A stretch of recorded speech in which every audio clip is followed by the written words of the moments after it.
everybody. Welcome to Deals and Deadlines. We talk all things sports business, and we turn to him for all the insight. This is Hadley Engelhardt, our sports business insider, our super agent. I'm Matt Chernoff. Thank you for joining us. We have a lot of ground to cover today. I will remind you, if you're new around here, thank you for finding us. You can subscribe to this podcast wherever you're listening right now. You'll get new episodes each and every Friday, and we're available to watch on our 680 The Fan YouTube channel if you subscribe. All right, Hadley, we've got baseball winter meetings in the books. This week they took place in Las Vegas. So before we talk about the nuts and bolts of it, it seems like a pretty good place if I'm going to take 30 general managers and put them in, I don't know, the Wynn Hotel or the Cosmo and say, all right, you guys are going to talk business for a couple of hours and then have your run of the streets for a few days. Sounds like a fun trip. Yeah, well, first of all the players' associations, when they meet with the leagues in their winter meetings or even, fall or summer meetings, depending on the league, they're always in California, Vegas, South Florida. So they're smart enough to know that that will entice people to come more. And these meetings in particular, these winter meetings, are really just a feeling around type of meeting where they're just getting together, talking about the season, making some changes in their front office. Everyone's trying to look for new jobs, maybe, as far as front office goes. Nothing player specific at this point. But yeah, I mean, I think Vegas is one of the better places to have meetings, no matter what league you are, no matter what time of the year. So I would switch it around. That if you want to get deals done, you do this in Bismarck. You do this in Trenton. You do somewhere really cold where they're shoved inside. That's where they should have CBA meetings too, to force the action. So that's what I would want to talk to you about next. So this is laying foundation. Like, this player is available. We're listening on him. Probably not action happening this week, but more of laying the groundwork for what's to come. Yeah, and I don't know how much player talk is right now going on in these winter meetings. I think they kind of lay out the framework about what to expect for the next serious meetings as free agency is about to begin, all the different things that are about to happen. I don't think there are any talks about the CBA stuff down the road. I think it's really just a chance for people just to get together, talk about the year, and kind of set the game plan for what's about to happen moving forward. Okay, let's talk about the Braves, who had the Rookie of the Year named this week. Drake Baldwin, the rookie catcher, takes home the award, won it pretty handily, also received a $750,000 bonus, which is a big deal for a young player. But Hadley, the advantage now for the teams who win the award for a player is the Braves get a bonus draft pick, who will fall somewhere in the 28 to 30 range. In the first round, they also get about $3.5 million of draft slot money.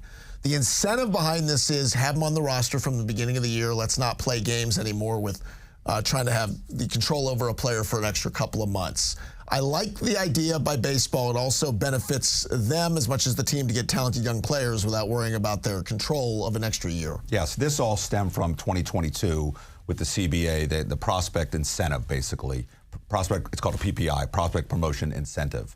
And so it incentivizes teams to play young players, and by rewarding the team that if they do well, obviously the player gets a bonus, but the team gains something, and in this case, obviously a first-round draft choice. So it's good for the team, it's good for the player, and now the question is, what do the Braves, or any team for that matter, we're talking about the Braves though, do now with the Drake Baldwin contractually?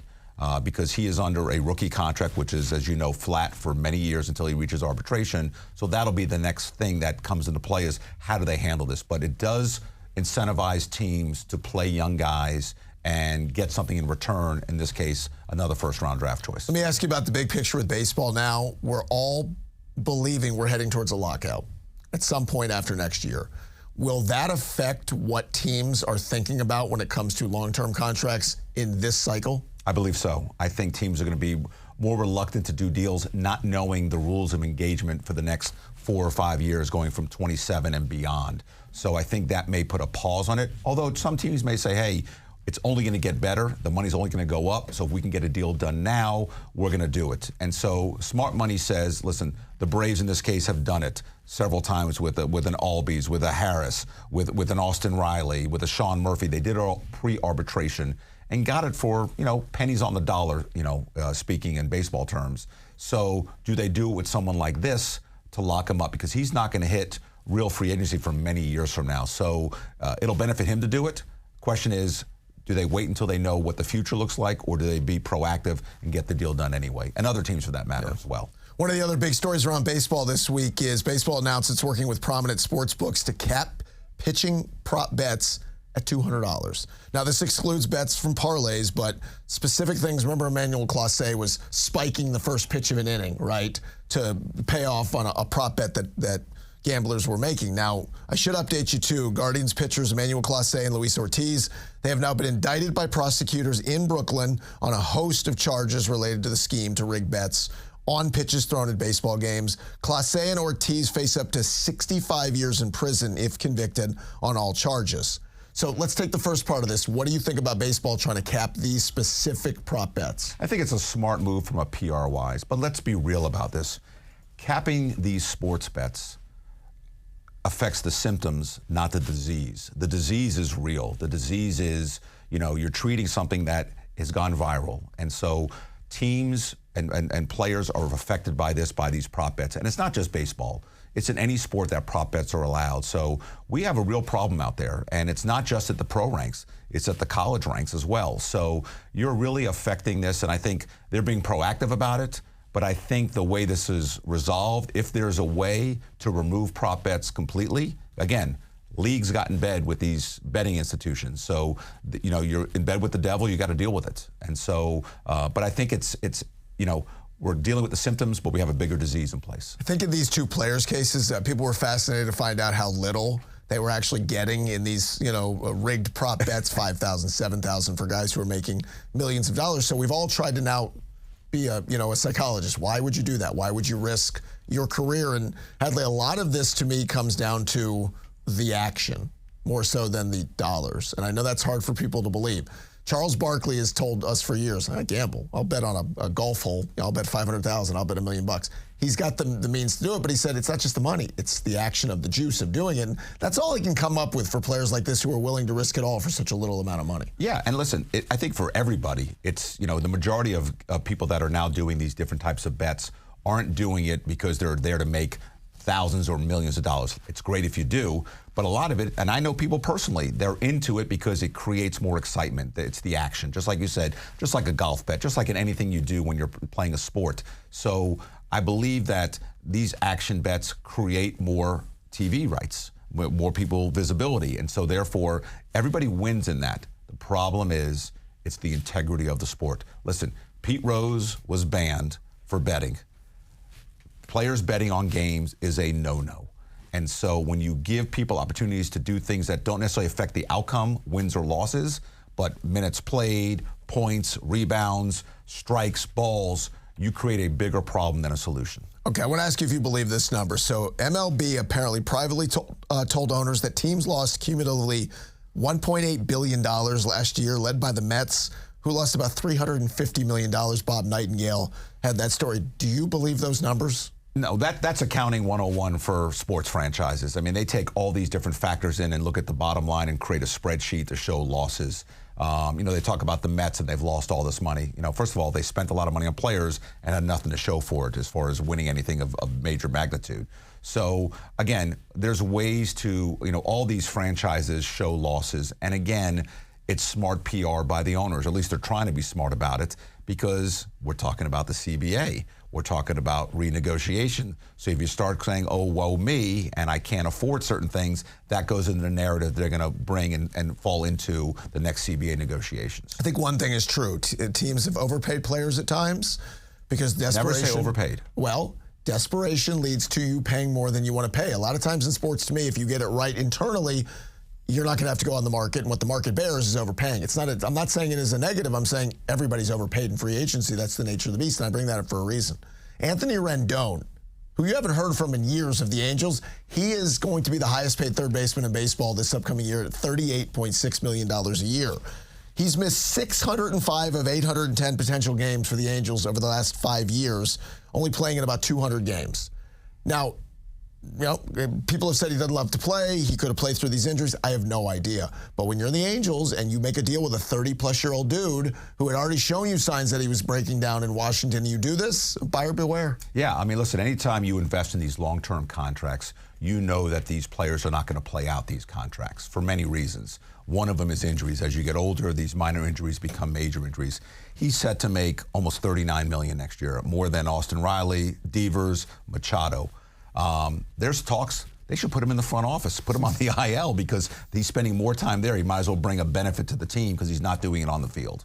All right, coming up, we got to talk about the college football landscape, including a head coach who is not willing to accept the buyout that his team and his program are willing to offer him.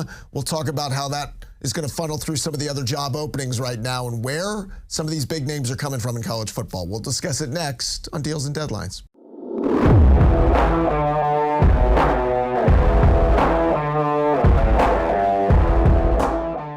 Welcome back to Deals and Deadlines as we continue with your sports business podcast. I'm Matt, that's Hadley. Thanks so much for making us a part of your day. Remember, new episodes of this podcast drop each and every Friday wherever you get your favorite pods, and we are available for you to watch on the 680 The Fan YouTube channel when you subscribe. All right, Hadley, so Brian Kelly's lawyers, the former head coach at LSU, his lawyers have told LSU that he wants his full $53 million buyout, the second largest in college football history. As the story goes, Kelly rejected two separate settlement offers of $25 million and $30 million to get the full amount. So you've talked to us before about how the buyouts shouldn't even be termed that. They should just be part of the guarantee. Why is he inclined to make the full amount? Why are they offering this? And is there somewhere in the middle they end up meeting? Yeah, again, I want to be clear. The word buyout is not really the term here. We've kind of made it part of this, narrative. I haven't seen his contract, so let me preface that. I don't know if he has offset language in his contract.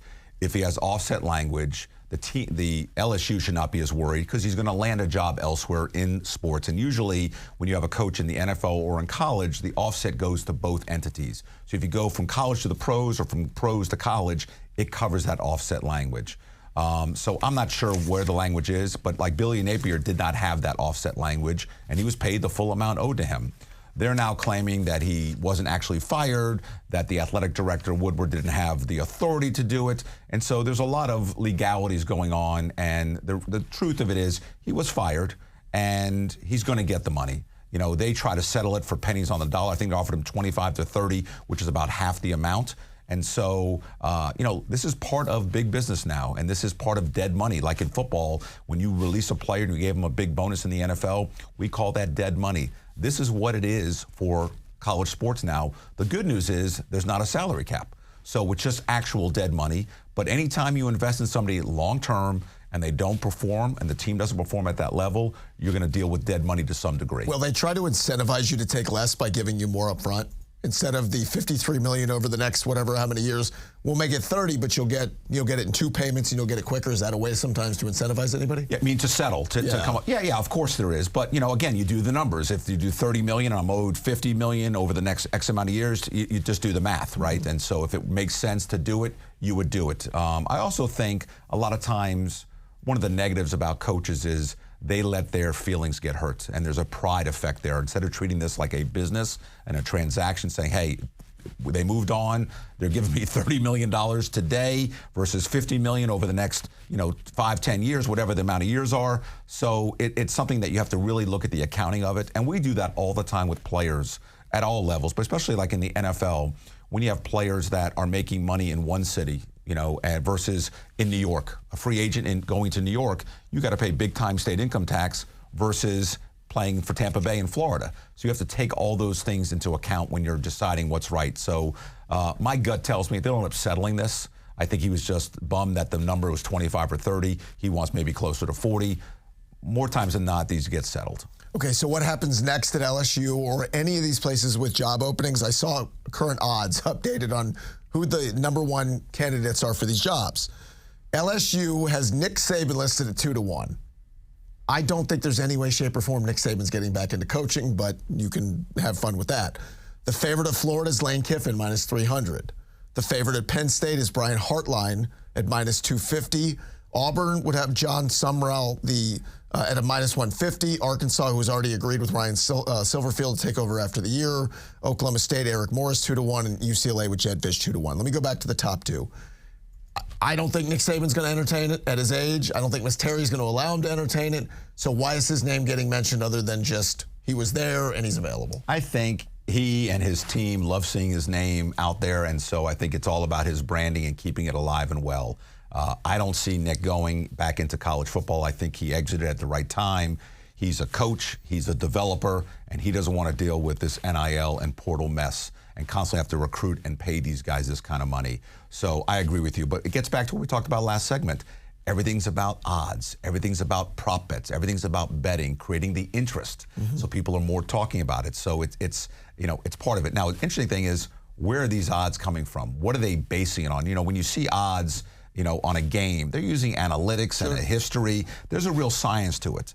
Because when you do a bet, you see that the spread is 10, team wins by 9 or 11 a lot of times, so they're always right within the range.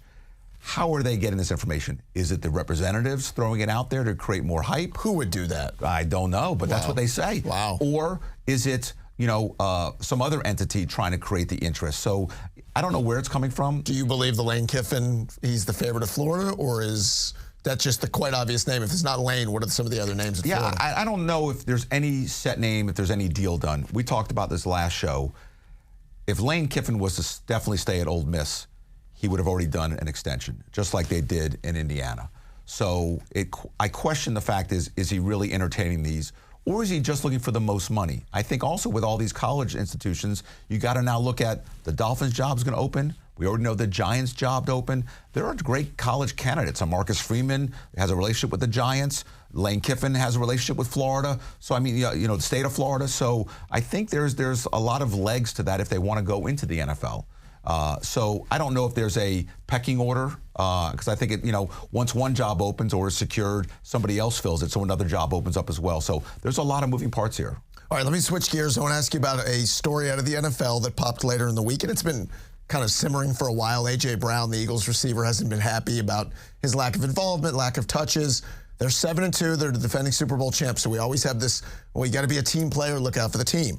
So A.J. Brown was doing a live Twitch video during a video game, and he was telling the gamer, he's playing It's an S show right now, struggling, brother. If you got me on fantasy, get rid of me. Again, indicating he's not been happy with the usage. Philly's had a very wonky offense. You're the agent. I know what you're supposed to tell us you're telling him, but he's telling you, Hadley, I want out of here. At the first time after the season, get me somewhere they're going to throw me the ball. How do you react as the agent? Well, things changed in the last week. Before the trade deadline, if he really wants out of there and feels this is the best way to kind of throw things out there to dampen the relationship, okay, I'd support him on that. Even though that's not the strategy I may use, I would support him. Now that the trade deadline has come and gone, there is no benefit from him in any level, whether he's going to get traded, his PR brand, whether they're going to win. All these things don't do him any good right now. To me, it's you just take a backseat with that, play the season out, and after the season, depending how the season ends, we can be proactive. You go to the Combine, you go to the Senior Bowl, and you talk to the Eagles and other teams to create a trade for him. But there's no benefit in him right now doing this and saying these things, because nothing's going to happen between now and the end of the regular season. All right, I want to get your opinion on a story out of the TV streaming world. So Netflix, remember, has their Christmas Day doubleheader with the NFL.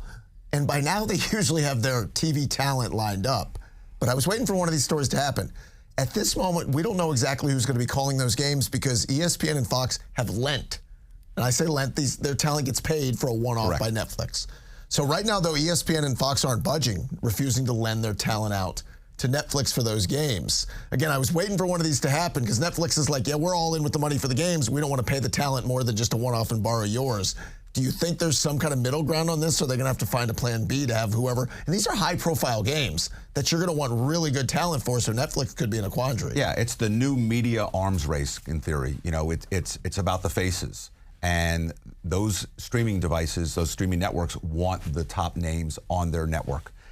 Do I think Fox would lend them other names? Of course they would. But do they want the marquee names? I think that becomes the issue because, again, Fox is trying to build a brand. Growing up, you knew Monday Night Football was John Madden, and that was him. And so you always knew that. If you start lending him to other things, it loses that value for what they're doing. So I think actually it's a smart move by Fox, because it keeps their brand in-house. Why should they support a competitor, even though it's in the same league? That competitor is trying to take them out of business, not enhance their business. So I think it's a smart move. Keep your talent in-house and let them find talent elsewhere. And if they don't have the talent and their viewership goes down, that benefits a Fox. So I think it's a smart move by these networks to keep their stuff in-house. I also wonder if the NFL gets involved. I wonder if Roger Goodell or somebody, you lean on a network. I mean, these are your partners, and you want the best presentation for, as I said, a really big platform, high-profile game or two, again on Christmas Day when people are home. We'll see how it plays itself out. All right, coming up, the people in his business, Hadley's business, the agent business, well, somebody just got sold to a big old company. We'll talk about what that means in that field. Plus, Arthur Blank, he wanted to buy something else, and he had the money laying around, so he did. We'll tell you what he now is in charge of next.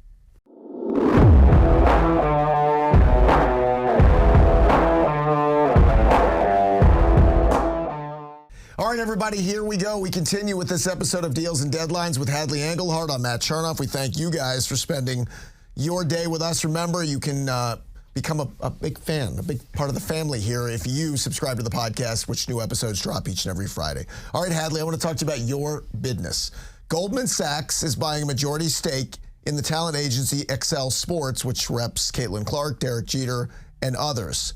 Tell me about how prevalent this is when you get a big Goldman Sachs involved in this. Is this a kind of a difference-making thing for you? How does it affect the business, and where does it go from there? Yeah, I don't know if it affects the day-to-day operations of Excel and what they do in their operation of representing athletes. What it does, though, is it opens up avenues for Goldman Sachs or any other entity like it to delve into other things and have accessibility to elite athletes. I mean, you're talking about the Jeters, the Caitlin Clarks. They work with NASCAR. I mean, there's a lot of powerful names, and so Tiger Woods and his golf entity is part of that. So, you know, you tap into a lot of these things, and if they're going to do things outside of sports as they finish their career or while they're even playing, like LeBron is trying to do, you know, you now tap into that financially. So I think it benefits it. Also, at the end of the day, these type of entities love having athletes at their disposal to do things when they're doing other corporate type events.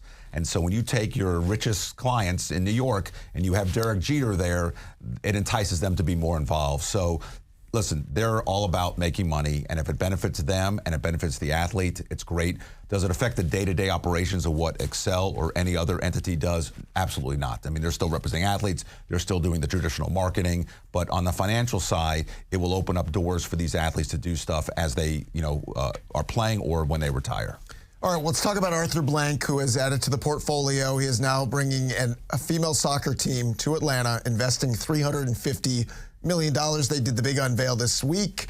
I don't know the financials of that league, but Hadley, make me understand how a $350 million investment, which is just to start it off, how does he get an ROI on that?